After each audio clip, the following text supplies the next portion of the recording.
नमस्कार, आपका डॉक्टर देख रहे हैं आप और आपके साथ मैं हूं शाहबाज खान। कई ऐसी परेशानियां आज हमारे सामने है जो सिर्फ बड़े बुजुर्गों तक ही सीमित नहीं है बल्कि कम उम्र में भी पाई जाने लगी है। उनमें से एक है घुटनों में दर्द। हमारे शरीर के घुटनों का स्वास्थ्य महत्वपूर्ण है। इसकी मदद से हम चलने, दौड़ने, उठने और बैठने जैसी गतिविधियां कर पाते हैं। यहां तक कि हमारे शरीर के वजन को संभालने में भी अहम भूमिका रखते हैं। याद रहे, अगर घुटनों में दर्द की समस्या उत्पन्न होती है तो हमारे दिनचर्या की जिंदगी पर काफी असर डाल सकती है। ये बात आप और हम जानते हैं कि वक्त के साथ इंसान को अपने शरीर में बदलाव महसूस होता है। लेकिन अगर आपकी आयु कम है और फिर भी जोड़ों में दर्द की समस्या से आप प्रभावित हैं तो कृपया सतर्क हो जाए। इंसान अपने जीवन में कई ऐसी आदतों को अपना लेता है जो उसके लिए परेशानी की वजह बन सकती है। आजकल ये देखने में आता है कि लोग कई ऐसे कामों में ढले रहते हैं जिसकी वजह से उनके जोड़ों में दर्द की समस्या हो जाती है, जैसे कि ऑफिस में लंबे समय तक बैठकर काम करने से निष्क्रियता हो सकती है। ऐसी हालात में मांसपेशियां और अटेंडेंस में दर्द हो सकता है। याद रहे कि अगर आप लंबे समय तक बैठकर काम करते हैं तो अपनी पोजीशन को सही रखें और एक नियमित अंतराल में थोड़ा उठकर बैठ जाएं। अन्यथा घुटनों की कैप पर भार आने की वजह से दर्द हो सकता है। अगर किसी इंसान में आर्थराइटिस की समस्या पाई जाती है तो एक बड़ी चिंता का विषय है। यह स्थिति जोड़ में सूजन पैदा कर देती है। यह परेशानी वैसे तो ज्यादा उम्र वाले लोगों में दिखाई देती है, लेकिन कुछ कारणों से इसका असर बच्चों और युवा वर्ग में भी देखने को मिलता है। अगर शरीर में ज्यादा वजन की उपस्थिति है तो हमारे घुटनों पर भी ज्यादा भार पड़ जाता है। मोटापे की स्थिति में लंबे समय तक खड़े रहने पर घुटनों में प्रभाव पड़ता है और यह परिस्थिति दर्द का कारण बन सकती है। जरूरी नहीं है कि प्रत्येक घुटने का दर्द गंभीर हो, लेकिन हमें सावधानी रखनी चाहिए। शरीर के अन्य अंगों के साथ हमें घुटनों की सेहत पर भी ध्यान देना चाहिए। शुरुआती वक्त में आप कुछ घरेलू नुस्खे अपना सकते हैं। क्या है वो नुस्खे, बताएंगे आज हम इस कार्यक्रम में, और हमें एक्सपर्ट पूछेंगे उनसे सवाल कि कैसे जोड़ों के दर्द से हम पार पा सकते हैं। तो चलिए कार्यक्रम की शुरुआत करते हैं। सबसे पहले नजर डालते हैं उन नंबर्स पर जिनके माध्यम से आप अपनी समस्या हमारे समक्ष रख सकते हैं। और आज हम आपकी समस्या को गेस्ट से, एक्सपर्ट से जानने की कोशिश करेंगे कैसे उसका समाधान यहां पर किया जा सकता है। तो ये वो नंबर है जिनके माध्यम से आप हमें कॉल कर सकते हैं और जान सकते हैं कि आखिर आपकी समस्या का समाधान किस तरीके से किया जाएगा। और एक्सपर्ट आज हमें बताएंगे कि घुटनों की जो समस्या है, न सिर्फ बुजुर्गों की बात करें, युवाओं की बात करते हैं तो उनमें भी किस तरीके से पनप रही है और इसका समाधान क्या है।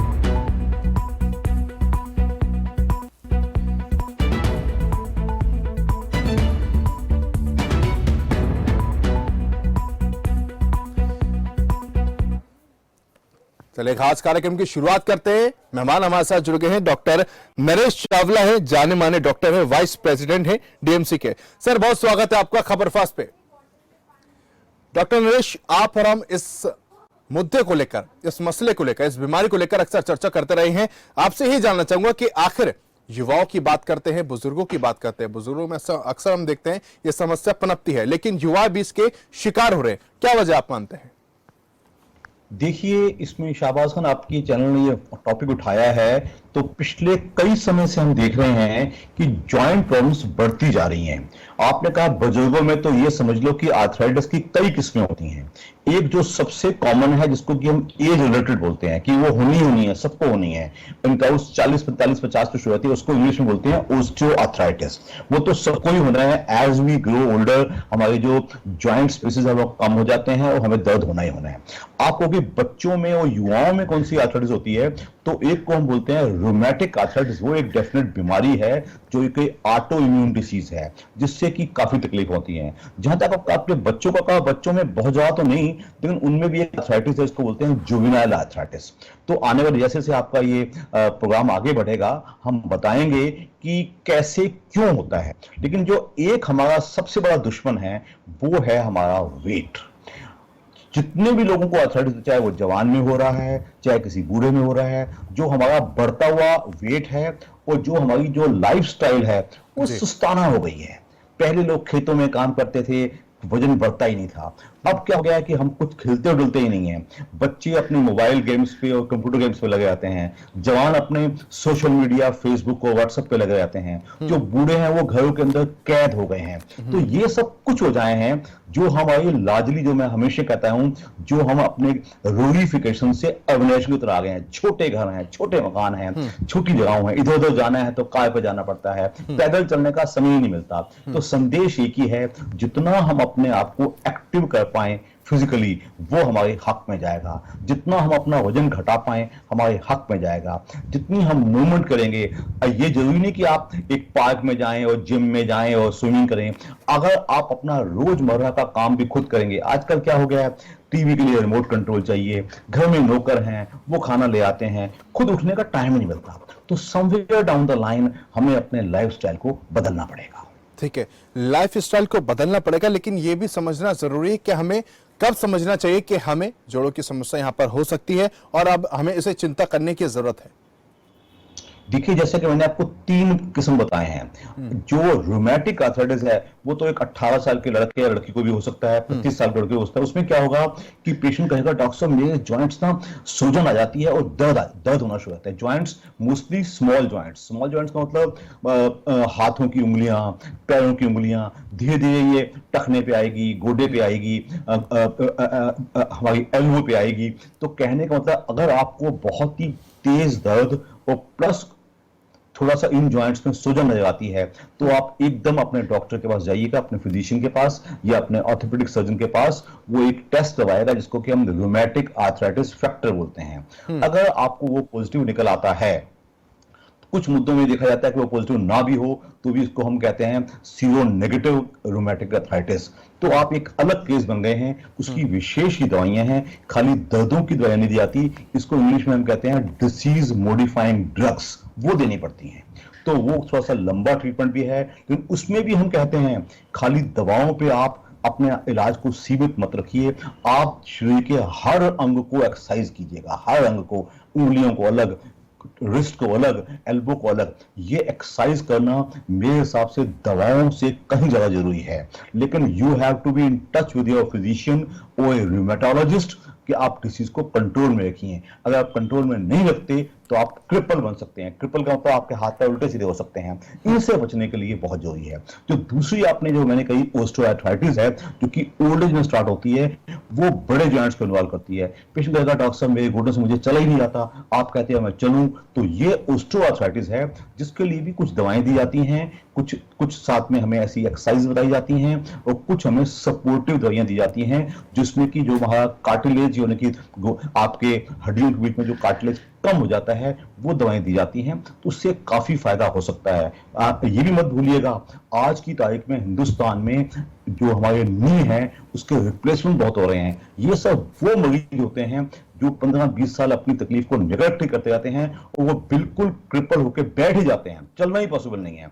तो उन लोगों को फिर हड्डी के डॉक्टर को उनको नी रिप्लेसमेंट या टोटल नी रिप्लेसमेंट करना पड़ता है, तब वो मरीज छप पाते हैं। ठीक है, डॉक्टर सचिन कंसल भी अब हमारे साथ जुड़ गए हैं। बहुत स्वागत है सचिन जी आपका। आपसे जानना चाहूंगा, जोड़ों की समस्या के समाधान की अगर बात करते हैं आयुर्वेद के लिहाज से, क्या क्या उपाय हैं सर?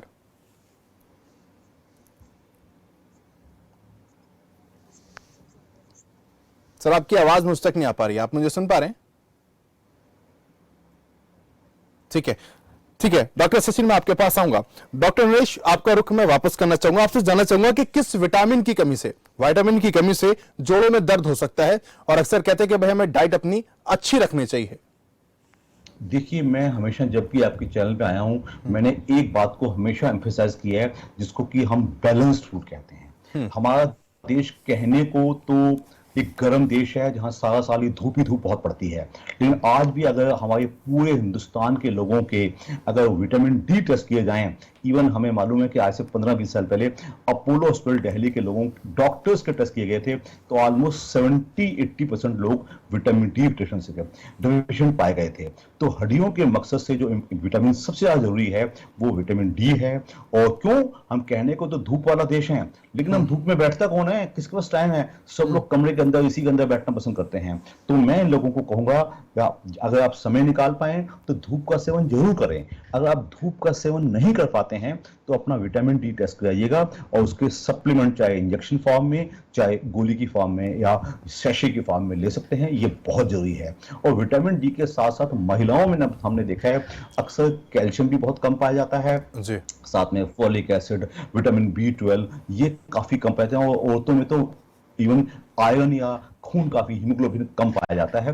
तो ये सब बड़ी रली मिली चीजें हैं। अगर आपको कोई तकलीफ हो रही है तो आप बड़ी आसानी से अपने डॉक्टर के पास जाइएगा, वो कोशिश कीजिएगा उसकी निर्देशों को फॉलो कीजिएगा। अक्सर आम लोग सोचते हैं कि डॉक्टर के पास क्या जाना है, हम खुद ही कर लेते हैं। ये गलत है। और कुछ लोग क्वैक्स के उसमें जाते हैं। मैंने ऐसे हजारों पेशेंट देखे हैं, what to talk of rest of India. Even हमारे NCR दिल्ली में हजारों लाखों लोग कहते हैं डॉक्टर साहब दर्द ठीक तो होते नहीं। वो गलत दवाएं जिसको कि हम हमेशा स्टेरॉइड्स कहते हैं, जो बड़े सस्ते पड़ते हैं। क्वैक्स दिल्ली में आज भी मुझे किसी का कोई नरेला का था, हमारे गांव में तो सारे लोग यही खाते रहते हैं स्टेरॉइड्स। स्टेरॉइड एक बहुत सस्ती सी दवा है जिससे दर्द तो ठीक हो जाता है कुछ टाइम के लिए, लेकिन बीमारी अंदर से बढ़ती चली जाती है। ठीक है, बीमारी बढ़ती जाती है, लेकिन मैं आपसे यह भी जानना चाहूंगा कि कौन सी ऐसी डाइट है जिनसे हम विटामिन डी की पूर्ति कर सकते हैं। इससे पहले मैं रुक करना चाहूंगा, हमारे एक दर्शक जुड़ गए रणबीर सिंह रोहतक से। रणबीर जी बहुत स्वागत है, जल्दी से अपना सवाल रखिए सर।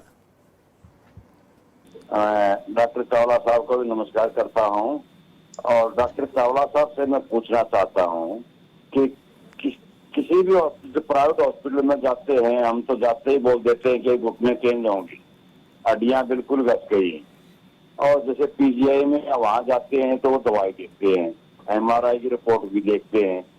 और पहले हमारे माँ बाप थे डॉक्टर साहब, वो तकरीबन 96 साल की होकर तो मेरी मदर एक्सपायर हुई थी और पिताजी की भी यही थे। उनके कहीं घुटनों में दर्द नहीं था और बहुत मेहनत करते थे, दिन रात खेतों में घूमते थे। तो अभी क्या हो गया कि ये आजकल 50-45 साल की सभी औरतों के घुटने चेंज होने लगे। तो ये हमारी खान पान का है या क्या है, जो कि थोड़ा हमारी बहनों को इनको समझाएं कि ये घरों से निकलती ही नहीं, सब AC में रहना काफी करें। तो मेरा मानना तो यही है। और बाकी डॉक्टर साहब समझाएंगे कि हम लोग मेहनत करना छोड़ गए, इसलिए हमारी शरीर की हड्डियां बिल्कुल कमजोर हो गई। ठीक है डॉक्टर सचिन, मैं आपको रुकना चाहूंगा, आप जवाब दीजिए, फिर मैं डॉक्टर नरेश से भी इसका जवाब लूंगा। जी sir, good evening sir. Sir actually सबसे मेन इशू ये है कि सर सबसे पहले तो हमारी डाइट है सर। आज के टाइम पे ओबेसिटी की वजह से सबसे ज्यादा हमें आर्थराइटिस की इश्यूज हो रही है सबसे ज्यादा। और दूसरा फीमेल्स के अंदर जो सर ने बात करी है, जो पोस्ट मोनेटिज्म मेनोपॉज के बाद जो हार्मोनल इम्बैलेंस होता है, उस वजह से हड्डियां कमजोर होती है सर। रही बात खाने पीने की, तो खाना पीने में जो वेस्टर्न डाइट आ गई है और नो फाइबर कम है हमारी डाइट के अंदर, और उस वजह से भी हमारी हड्डियां कमजोर हो रही है सर। सबसे मेन इशू ये भी है। और सब जो अभी सर ने खुद ही बोला क्वेश्चन करते करते कि हमारी माताएं बहनें AC से बाहर नहीं निकलना चाह रही, तो विटामिन डी का सोर्स सनलाइट ही रहता है। इसके अलावा किसी खाने पीने से आपको विटामिन डी मिलने वाला है नहीं। तो अगर सारा दिन हम बंद कमरे में रहेंगे या फिर सन एक्सपोजर से दूर रहेंगे तो विटामिन डी नहीं मिलेगा। विटामिन डी नहीं मिलेगा तो हड्डियां, कैल्शियम की कमी रहेगी हड्डियों के अंदर बेसिकली। ठीक है, तो ये कारण होता है जिस वजह से हड्डियां कमजोर होती है और आर्थराइटिस फर्दर जाके होता है सर इससे। ठीक है डॉक्टर नरेश, मैं आपसे इसका जवाब लूं उससे पहले एक और दर्शक हमारे साथ जुड़ गए महावीर हिसार से। महावीर बहुत स्वागत है, जल्दी से अपना सवाल रखिए सर।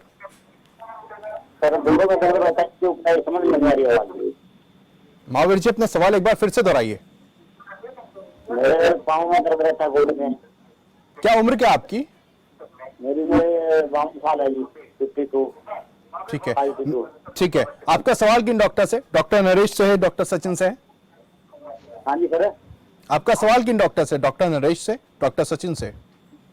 नहीं, डॉक्टर नरेश से आप हम स्क्रीन पर देख रहे हैं, इसलिए कॉल किया था। ठीक है डॉक्टर नरेश, आपके दर्शक आपसे सवाल कर रहे हैं, उनकी एज आपने बता दी, उन्होंने बता दी है। इस समस्या का समाधान क्या सर? मैं कम शब्दों में पहले लिसनर का भी जवाब दूंगा। जो पहले लिसनर है ना, ये सवाल हम डॉक्टर भी कभी हमसे पूछते हैं कि व्हाई नी रिप्लेसमेंट नाउ। आज से 40 साल पहले मुझे शाह खान इनको जवाब को देने दीजिएगा। 40 साल 50 साल पहले नी रिप्लेसमेंट की बात भी नहीं होती थी। और अब ये सच है कि डॉक्टर्स इसको एक बड़ा सॉल्यूशन मानते हैं। तो उन सज्जन की बात का मैं जवाब दूंगा। पहले तो उन्होंने खुद ही जवाब दे दिया कि ये नहीं कि कोई मोटा है या पतला है, चलने की कोशिश नहीं करता। जितने आप अपने जॉइंट्स को कम हिलाएंगे, जितना आप अपने जॉइंट्स को, अपने आप को मोटा नहीं होने देंगे, जितना आप अपने संतुलित आहार का ख्याल रखेंगे, आपका नी रिप्लेसमेंट नहीं होगा। और मत भूलिएगा, उन सज्जन को मैं बताना पसंद करूंगा कि टेक्नोलॉजी बदल रही है। आज से चंद साल पहले या 40-50 साल पहले कुछ डॉक्टरी बहुत पीछे थी। आजकल हमारे पास अच्छे सॉल्यूशन भी हैं, जिसमें हमारा उद्देश्य एक ही है, मरीज की क्वालिटी ऑफ लाइफ। मरीज सिर्फ जिंदा ना रहे। पहले जमाने में लोग बर्दाश्त ज्यादा करते थे और चुपचाप जीते थे। आज की तारीख में मरीज या आम आदमी कहता है, डॉक्टर मुझे ऐसा बनाओ जैसे मैं जवान हूं, चलूं फिरूं, ये करूं वो करूं। तो इसलिए इसमें कोई शक नहीं है कि जो घुटने के ऑपरेशन ज्यादा हो रहे हैं, कुछ को चाहिए भी हैं, कुछ को नहीं भी चाहिए। तो ये डॉक्टर का डिस्क्रिप्शन है, जो मरीज की राय के साथ निर्भर करता है, मरीज की राय के साथ। दूसरा सवाल जो 52 साल के सज्जन पूछ रहे थे कि मेरे पैरों में दर्द रहता है। जैसे कि मैंने पहले कहा, अगर मुझसे कोई पूछे कि घुटनों का या दर्दों का कोई सबसे सस्ता इलाज क्या है, उसका नाम है सिंपल वॉकिंग। दौड़ना नहीं, वॉकिंग। अगर आप पौना घंटा सुबह शाम चल रहे हैं, तो क़यामत पे आपको घुटनों की तकलीफें काफी कम हो जाएंगी। इसके साथ साथ जैसे मैंने पहले कहा, अपना विटामिन डी टेस्ट कराओ, अपना विटामिन B12 टेस्ट कराओ, अपना कैल्शियम टेस्ट कराओ। साथ में आपको कोई शुगर तो नहीं है, साथ में आपको कोई कोलेस्ट्रॉल वगैरह हाई तो नहीं है। अगर आप ऐसा अपने डॉक्टर की राय से करते हैं, तो आपके जो पैरों में दर्द होते हैं उसका हल अवश्य निकलेगा। ठीक है, एक्सरसाइज से जुड़ा एक और मेरा आपसे सवाल है, लेकिन इससे पहले एक दर्शक हमारे साथ फिर से जुड़ गए हैं, यूपी से शकुंतला जी। शकुंतला जी, बहुत स्वागत है, जल्दी से अपना सवाल रखिए सर। बात कर रही थे। शकुंतला जी, सुन पा रहे आप मुझे? हाँ, हेलो जी, अपना सवाल रखिए सर। हाँ सर, ये दर्द है, ये गठिया का दर्द है काफी समय से। हाथ भी टेढ़े हो गए और घुटनों में दर्द रहता है। हालांकि इलाज भी चल रहा है, लेकिन उससे कोई दवाई लेते हैं, जब तक फायदा पड़ता है, तो इसके बाद कोई फायदा नहीं पड़ता है। ठीक है, हाँ जी, हाँ जी, ठीक। डॉक्टर नरेश, आप इनका जवाब दीजिए, फिर मैं डॉक्टर सचिन के पास जाऊंगा। देखिए, इन्होंने गठिया कहा है। गठिया को आम जुबान में हम गाउट कहते हैं। गाउट का मतलब पेशेंट का यूरिक एसिड बढ़ा हुआ है। तो उनको मैं कहूंगा कि यूजुअली लोग गठिया और बा को एक ही नाम दे देते हैं। तो क्लैरिफाई करना पड़ेगा डॉक्टर से और उनके टेस्ट के द्वारा कि उनका यूरिक एसिड हाई है, तो वो नॉनवेज वगैरह कम खाएं, दालें थोड़ी कम खाएं। और यूरिक एसिड की बहुत अच्छी दवाइयां हैं जो कि मार्केट में मिलती हैं और काफी सस्ती दवाएं हैं। और आपने कहा जी आपकी इलाज भी चल रहा है, तो अपने डॉक्टर से बिल्कुल बाकायदा पूछिएगा कि मैं ठीक क्यों नहीं हो रहा हूं। वो कुछ और टेस्ट करवाएंगे और बड़े आसानी से इनके हल ढूंढे जा सकते हैं। जी, डॉक्टर सचिन, आपसे जानना चाहूंगा, यूरिक एसिड का यहाँ पर जिक्र हो रहा है, आयुर्वेद के लिहाज से अगर बात करते हैं, यूरिक एसिड को हम कैसे कंट्रोल कर सकते हैं? सर, जैसे कि चावला सर ने बताया, basically uric acid protein metabolism में डिफेक्ट की वजह से होता है। तो इसके लिए आपको प्रोटीन रिच जो डाइट है उसको कम करना पड़ेगा। और बहुत ज्यादा उसके बाद भी यूरिक एसिड बढ़ा हुआ है, तो आप प्रोटीन डाइट को बिल्कुल बंद कर दीजिए। और बेसिकली कुछ आयुर्वेदिक मेडिसिन है जो हम यूज करते हैं, उनसे प्रोटीन मतलब यूरिक एसिड जो है कंट्रोल में लाया जा सकता है सर। लेकिन जैसे कि अभी प्रोटीन डाइट, अगर हम हाई रिच प्रोटीन ले रहे हैं, इंटेक कर रहे हैं, तो उसका टाइम पीरियड लगभग कितना रहना चाहिए? 1 हफ्ते, 2 हफ्ते या फिर महीना भर? सर, ये मेटाबॉलिज्म डिफेक्ट है। ऐसा नहीं है कि 1 हफ्ता 2 हफ्ता बंद करने से ये खत्म हो जाएगा। आप जैसे ही शुरू करोगे दोबारा प्रोटीन डाइट, तो दोबारा यूरिक एसिड बढ़ना शुरू हो जाता है। तो लाइफ टाइम के लिए ही आपको थोड़ा सा या तो कम करना पड़ेगा या बिल्कुल ही बंद करना पड़ेगा। लेकिन जैसा कि उन्होंने सवाल पूछा है, उनको डिफेक्ट शुरू हो गया है जॉइंट्स के अंदर। तो जॉइंट डिफेक्ट हो गया तो एक बार उनकी फर्दर इन्वेस्टिगेशन होनी चाहिए, आई थिंक। और उसके बाद अगर जरूरत है तो उस हिसाब से उनकी मेडिसिन चल रही है। ये डिफेक्ट बहुत ही लेटर स्टेज में जाके होता है, जब यूरिक एसिड काफी ज्यादा एक्यूमुलेट हो जाता है हमारे स्मॉल जॉइंट्स में या फिर लार्जर जॉइंट्स के अंदर। तो इट्स टफ, बट हम लोग आगे इन्वेस्टिगेशन के बाद कह सकते हैं कि इसका क्या हो सकता है। हाँ, लेकिन आयुर्वेदिक में कुछ एक मेडिसिन है जो यूरिक एसिड को कम करने में काफी ज्यादा हेल्पफुल है। बाकी इसमें परहेज करना पड़ेगा। ठीक है, परहेज करना पड़ेगा। डॉक्टर नरेश, आपसे जानना चाहूंगा, अगर हम ट्रेनर की बात करते हैं, वो हमेशा सजेस्ट करते हैं आप 1 हफ्ते 2 हफ्ते जो है अपनी हाई रिच प्रोटीन जो डाइट है उस पर कंट्रोल कर लीजिए और यूरिक एसिड जो है लेवल में आ जाएगा। इसमें कितनी सच्चाई है, वाकई ये मिथ है? देखिए, इसमें कोई शक नहीं है कि यूरिक, जहां तक गाउट बीमारी है, गाउट जिसको हमारी जुबान में गठिया कहा जाता है, उसमें यूरिक एसिड बढ़ जाता है। उसमें जो भी हमारे प्रोटीन वाले ज्यादा हैं, फॉर एग्जांपल हम नॉन वेज फूड ज्यादा खाते हैं, हम दालें ज्यादा खाते हैं, उनको हम बंद नहीं कर सकते, एटलीस्ट उनको हमें कम करना पड़ता है। वो जैसे कि आप पूछ रहे थे पहले कि ये कितने समय चलता है, तो हमें अपना uric acid every 3 monthly test करवाना होता है। जैसा कि मैंने कहा कि अगर बीमारी आगे नहीं बढ़ी है और इसको हम बड़ी आसानी से, कई अच्छी दवाइयां हैं, एलोपियोनॉल है, कोल्चिसिन है, टोप्लोक्सोस्टैट है, बहुत ही अच्छी दवाइयां हैं, लेकिन हमें इसको भूलना नहीं होता है कि हमें ये बार बार एवरी 3 मंथली टेस्ट करवा के इसको किया जाए, डाइट को कंट्रोल किया जाए, साथ में ज्वाइंट की एक्सरसाइज बढ़ाई जाए, तो कई लोग क्रिपल होने से बच सकते हैं। लेकिन ये सच है कि खान साहब की अगर इसको टाइम पे कंट्रोल नहीं करते या टाइम को डिजीज को नहीं एड्रेस करते तो बकायदा आप बिल्कुल हैंडीकैप तक बन जाते हैं, तो बिल्कुल ही आपके हाथ पैर टेढ़े मेढ़े हो जाते हैं। तो मैं आपके चैनल के माध्यम से लोगों को आगाह करना पड़ूंगा कि जैसे ही आपको जोड़ों की दर्द की ऐसी तकलीफ आवे, अपने डॉक्टर के पास जाइएगा, वो कुछ इन्वेस्टिगेशन करके आपको बता देगा कि आपके इलाज की दिशा क्या होनी चाहिए। What is more important is कि दिशा क्या है, वेदर ये रूमेटिक आर्थराइटिस है, वेदर ये गाउट या गठिया है, वेदर ये ओस्टियोआर्थराइटिस है, या ये खाली वेट की वजह से है या ज्यादा उम्र की वजह से है। अगर ये चीज एक बार हमें पता चल जाएगी तो हमारे इलाज को आप अपने डॉक्टर के साथ प्रॉपर फॉलोअप करिए तो आप क्रिपल बनने से बचेंगे।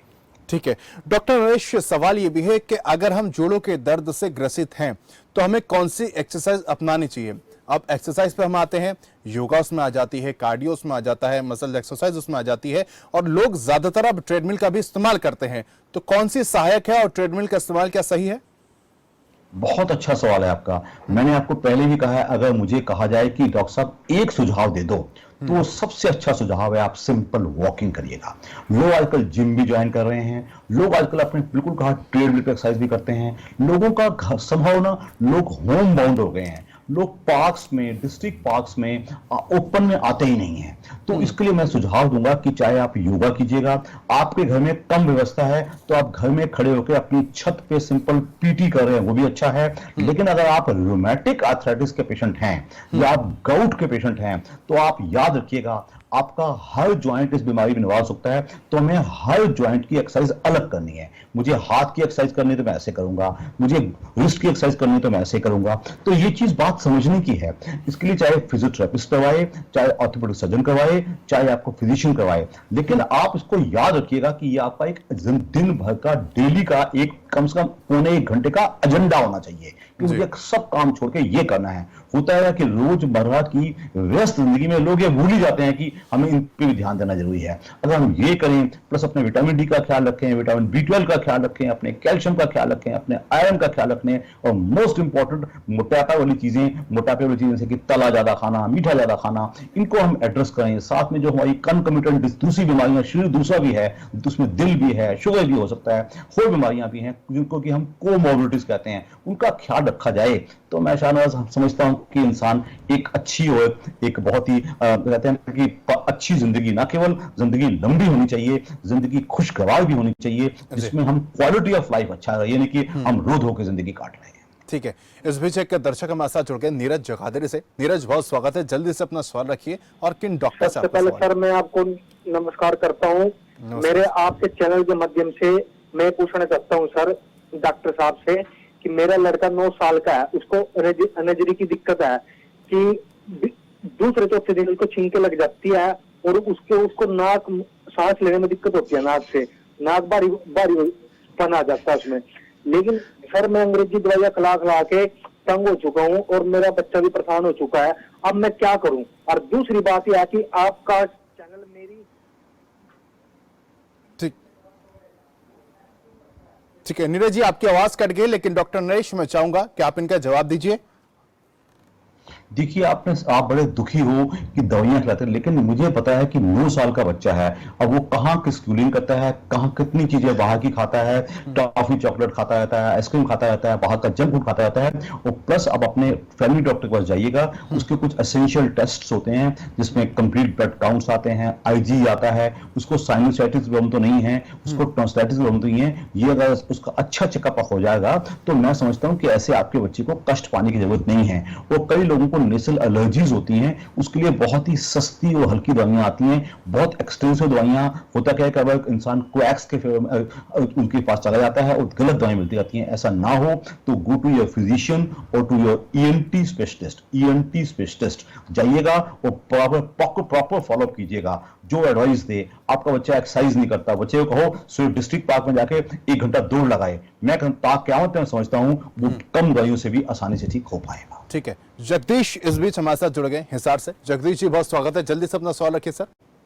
जी सर, मेरे जोड़ों में दर्द रहता है, गोडों में। क्या उम्र है आपकी सर? मेरी उम्र है जी 62 साल। 62 साल उम्र है, और आपका सवाल किन डॉक्टर से है? हाँ जी, जोड़ों में दर्द रहता है जी, गोडों में। चलिए डॉक्टर सचिन, मैं चाहूंगा आप इसका जवाब दीजिए, फिर मैं नरेश जी के पास जाऊंगा। 62 साल उम्र है और उनके जोड़ों में दर्द रहता है। हाँ जी, जोड़ों में दर्द रहता है जी। सर कौन से जोड़ों में दर्द रहता है? बेसिकली सारे जोड़ों में, दोनों पाँव में, दोनों पाँव गोडों में, घुटनों में। ठीक है, घुटने में रहता है। ठीक है, आपका वजन तो ज्यादा नहीं है सर? नहीं, मेरा वजन है वजन 66 kg। ठीक है, ठीक है। तो सर कोशिश कीजिए कि एक बार नियर बाय डॉक्टर से जाकर एक बार एक्सरे करा लीजिए, ताकि पता लगे कि डिफेक्ट कोई ज्यादा तो नहीं है।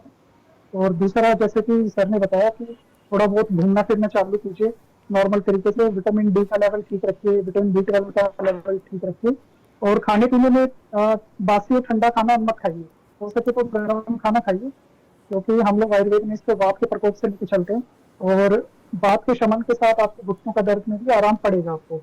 तो ठंडे और बासी खाने से थोड़ा दूर रहिए, और हो सके तो एक बार नियर बाय डॉक्टर से जाके चेकअप करा लीजिए अपने ब्लड टेस्ट वगैरह, जिससे आपका vitamin D, B12, uric acid, R factor वगैरह चेक हो जाएगा। और अगर फर्दर उनमें से कोई डिफेक्ट है आपको, तो उनकी मेडिसिन देके वो ठीक करी जा सकती है। और बहुत ही मतलब रिग्रेसिवली कोई भी एक्सरसाइज मत कीजिए, मतलब सिंपल टहलना शुरू कीजिए, और योग, ध्यान, प्राणायाम कर सकते हो आप साथ के साथ, इससे आपको काफी हेल्प मिलेगी। कैल्शियम, आप कैल्शियम वाले खाना पीना बढ़ाइए, जिसमें कैल्शियम ज्यादा, से दूध है और रागी है, रागी के पाउडर आप यूज कर सकते हो, इसमें कैल्शियम काफी हाई क्वांटिटी में होता है, और इससे आपकी हड्डियां भी मजबूत होंगी और आपको पेन में भी रिलीफ मिलेगा सर। ठीक है, इस बीच एक और दर्शक हमारे साथ जुड़ गए, अंबानी। अंबानी जी बहुत स्वागत है, जल्दी से अपना सवाल रखिए। अंबानी जी सुन पा रहे आप मुझे? चलिए, जोगिंदर सिंह भी हमारे साथ जुड़ गए। जोगिंदर जी बहुत स्वागत है, जल्दी से अपना सवाल रखिए।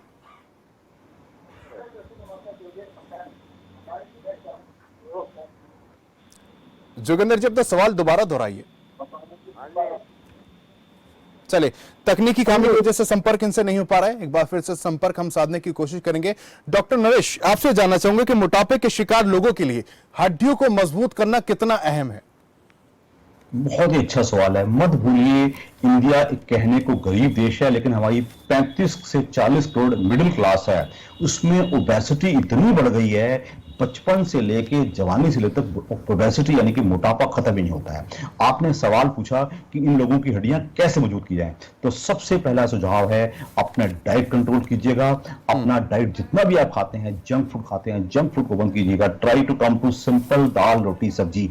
सिंपल दाल रोटी सब्जी से किसका वजन नहीं बढ़ता? वजन बढ़ता है सिर्फ आइसक्रीम से, जंक फूड से, पिज्जा बर्गर मोमो से, तले से, परोठों से। इनको कम कीजिएगा। तो try with the consultation of your dietitian and your physician अपना डाइट, अपना वेट कम कीजिएगा।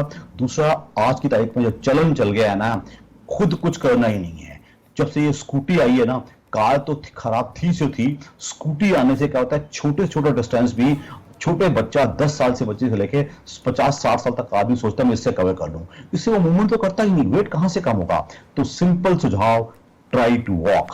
अगर आप जितना आप चलेंगे, जिन आपसे इससे पहले जो सज्जन को जवाब दिया जा रहा था, वो कह रहे थे जी मुझे घुटनों में दर्द है, 62 साल के आदमी थे, उनको भी मेरा एक ही सुझाव है, अगर आपको डॉक्टर के पास जाना तो चाहिए, अगर आप किसी वजह से नहीं भी जा पा रहे हैं, अपने घुटनों पे क्रेप बैंडेज या नी कैप पहनिएगा और चलिए। इंग्लिश में कहते हैं there are no easy solutions, और सबसे आसान सॉल्यूशन यह है जिसमें ना कोई खर्चा होता है ना कुछ भी होता है। जितने भी और हिंदुस्तान भर के ओवरवेट लोग हैं वो आपका इस चैनल का प्रोग्राम देख रहे हैं, उनको मेरा सीधा आह्वान है, try to walk and control your diet. Undesirable food मत लीजिएगा, सिंपल खाना खाइएगा। ये नहीं कि डाइटिशियन कोई अफलातून काम करता है, डाइटिशियन आपको बातें कहता है, उन पे आप अमल करते हैं और रिजल्ट आ जाता है। आप सुबह उठ के 3-3 4-4 परोठे खा जाएं, उड़ते हैं, क्या करती हैं, पूरा दिन किचन में लगी जाती हैं, जो भी मुंह में आया धाड़ अंदर, जो भी मुंह में आया धाड़ अंदर। Try to avoid this habits. इसको हम कहते हैं फूड मंचिंग। मंचिंग बंद कर दीजिएगा। Stick to your meal time. Inter meal snacking, यानी कि 2 मील्स के बाद में आपने 2 कप चाय भी पी ली, साथ में मठियां भी खा ली, गज्जक भी खा ली, नमकीन भी खा ली, और फिर कहा मेरा तो वजन कम नहीं होता। This is wrong. मैं हमेशा चाहता हूं, मोटापा हमारे शरीर की सबसे बड़ी बुराई है। जितना हम इसको कंट्रोल कर लेंगे उतनी ही हमारी joint problems, cardiac problems, sugar की प्रॉब्लम्स, हजारों प्रॉब्लम्स खत्म हो जाएंगी। तो हमारे हिसाब से आपके चैनल के माध्यम से युद्ध स्तर पे, नेशनल लेवल पे एक हेल्थ टास्क फोर्स बनना चाहिए, जो पूरे हिंदुस्तान को एडवाइस करे। स्टेट्स में भी सिमिलर टास्क फोर्स बनना चाहिए, और लोगों को ज्यादा से ज्यादा अपने घरों से बाहर निकलना चाहिए। और ये बात मैं कह नहीं रहा हूं, हजारों दूसरे कई देशों में, जापान में, चाइना में, कोरिया में, हांगकांग में, ताइवान में लोग चलते हैं, सिंपली चलते हैं। That solves most of our problems. And try to avoid fat, तली चीजें। ठीक है, ट्राई टू अवॉइड फैट। ठीक है, 2 दर्शक आखिरी हमारे साथ जुड़ गए हैं। सबसे पहले जोगेंद्र का रुख करना चाहूंगा। जोगेंद्र जी, बहुत स्वागत है। जल्दी से सवाल रखिए सर अपना। नमस्कार सर। नमस्कार सर। हाँ सर जी, अपना सवाल रखिए सर। सर, मेरी मिसेज है, उनकी टिबिया की जो हड्डी है ना, उसके अंदर दर्द रहता है, 2 साल हो गए। हाँ जी, डॉक्टर ने नमस्कार जल्दी सर, से, मैं चाहूंगा कि आप इनका जवाब दीजिए। इनने कौन सी हड्डी बोली? कमर की हड्डी? किस हड्डी का आपने जगह कहा? कौन सी हड्डी आपको दर्द कर रही है आपकी मैडम की? हाँ जी, कौन सी हड्डी दर्द कर रही है आपकी मैडम की जगदीश जी? टिबिया की हड्डी में दर्द है जी। टिबिया। टिबिया का मतलब कि समझ आ गया मुझे। सुनो, टिबिया प्लस फिबुला इकट्ठी होती हैं, तो जो हमारे नी जॉइंट पे है उसको आप अफेक्ट कर रहे हैं। तो देखिए, ये तो क्योंकि आपने स्पेसिफिकली टिबिया कहा है और 2 साल के लिए कहा है, तो मेरे हिसाब से अब एक्सरे तो उनका हो ही चुका होगा। मुझे नहीं मालूम उस पर क्या डिफेक्ट निकला है। क्या वो उनका वेट ज्यादा है आपकी मैडम का, या वेट ठीक ठीक है उनका? शायद उनसे संपर्क हमारा टूट गए। एक और दर्शक हमारे साथ जुड़ गए। जी, मैं चाहूंगा आप जवाब दीजिए, फिर हाँ, मैं एक और दर्शक जोड़ता हूं। उनको मैं सुझाव यही दूंगा कि क्रेप बैंडेज पहने। और मैडम को होते क्या है, थोड़ा किसी इन वजहों से थोड़ा डिप्रेशन में चली जाती हैं और हिलने की कोशिश नहीं करती। घर बिस्तर पे बैठे हुए सब कुछ मिलना शुरू हो जाता है। तो उनको आप एक्टिवेट कीजिएगा जगदीश जी, उनको उठाइएगा सुबह शाम, चाहे वो 5 मिनट चलें, चाहे 2 मिनट चलें, चाहे 6 मिनट चलें, 15 मिनट चलें, उनको धीरे धीरे उनका चलाने का बढ़ा दिए। मीनवाइल अपने डॉक्टर से कंसल्ट करके उनको प्रॉपर दवा मिलनी चाहिए। ठीक है, आप दोनों का बहुत शुक्रिया हमारे साथ जुड़ने के लिए और तमाम चर्चा हमारे साथ करने के लिए। तो जिस तरीके से आपने देखा कि तमाम उपाय जो है डॉक्टर्स की तरफ से बताए गए, और आप अगर इन उपाय को अपनाते हैं तो आप इस समस्या से 2-4 नहीं हो पाएंगे। अगर आप इससे 2-4 हो रहे हैं तो आपकी समस्या का जल्दी समाधान होगा। फिलहाल मुझे दीजिए इजाजत। नमस्कार।